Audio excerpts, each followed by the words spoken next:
इंस्मेंसली ma'am, तो आज हम लोग जो है बीटीएससी लैब टेक्नीशियन का जो भी सिलेबस है वो देखने वाले हैं कि सिलेबस क्या है, फिर से एग्जाम पैटर्न है, एग्ज़ाम कैसे होता है, क्या होता है, तो इसमें सब कुछ हम लोग जो है करने वाले हैं। ठीक है, तो सबसे पहले होता है कि मोड ऑफ एग्ज़ाम इसका क्या रहेगा। तो इसका मोड ऑफ एग्ज़ाम रहेगा ऑनलाइन, ऑनलाइन सीबीटी रहेगा। ठीक है, ऑफलाइन नहीं रहता है, ऑनलाइन इसका एग्ज़ाम होगा। ठीक, फिर से टोटल क्वेश्चंस रहेंगे आपके 100, टोटल क्वेश्चन 100 आएंगे। फिर टोटल मार्क्स जो होगा 100 होगा, बट जिसमें कि 75 जो है आप लोगों का मार्क्स बेसिस होगा और 25 मार्क्स मिलेंगे आप लोगों के वर्क एक्सपीरियंस के। ठीक है, ड्यूरेशन आप लोगों को 2 घंटे दिए जाएंगे एग्जाम के लिए, टोटल 2 घंटे रहेगा। फिर क्वेश्चन जो भी रहेंगे सब मल्टीपल टाइप रहेंगे, कुछ भी आप लोगों का सब्जेक्टिव क्वेश्चन नहीं रहेगा, सब कुछ मल्टीपल टाइप ही रहेगा।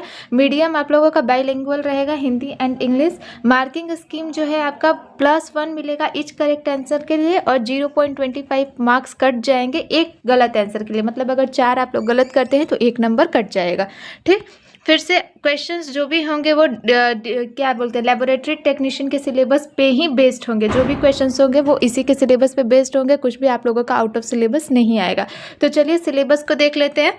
तो सिलेबस में देखिए आप लोगों का क्या क्या रहता है। तो एनाटॉमी एंड फिजियोलॉजी है, principle of common clinico biomedical method, फिर क्लिनिकल पैथोलॉजी एंड बायोकेमिस्ट्री, फिर माइक्रोबायोलॉजी।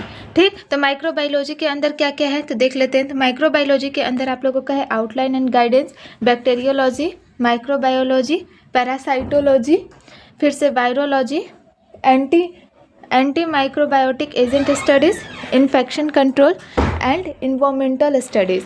ठीक, फिर से आप लोगों का structure and physiology of micro organisms, फिर microbial interactions, microbial and virological taxonomy and nomenclature, products of microbial metabolism. ठीक, फिर से आप लोगों का हेमेटोलॉजी में क्या क्या है। तो हेमेटोलॉजी में भी वही outline and guidance, reticulo endothelial system and blood, anatomy and micro anatomy, principles of haematology practice.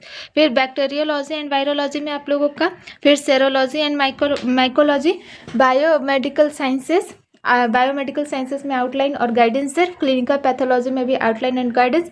फिर एनिमल केयर है, फिर हिस्टोपैथोलॉजी, सेलुलर पैथोलॉजी में आउटलाइन एंड गाइडेंस, मेथोडोलॉजी और जनरल प्रिंसिपल्स। फिर से आप लोगों का blood group serology and transfusion medicine में outline and guidance, investigation of blood transfusion reaction. फिर क्लिनिकल केमिस्ट्री में हो जाएगा outline and guidance, purpose and scope of clinical investigation. Laboratory ethics हो गया, statical method of analysis, health care and laboratory administration जिसमें outline and guidance. फिर laboratory management, laboratory organisation, laboratory planning, laboratory services in the health delivery system in India, communication, material management और immunology. तो immunology में आप लोगों का क्या है तो आउटलाइन एंड गाइडेंस और इम्यूनोग्लोबुलिन स्ट्रक्चर जो भी हुआ केमिस्ट्री।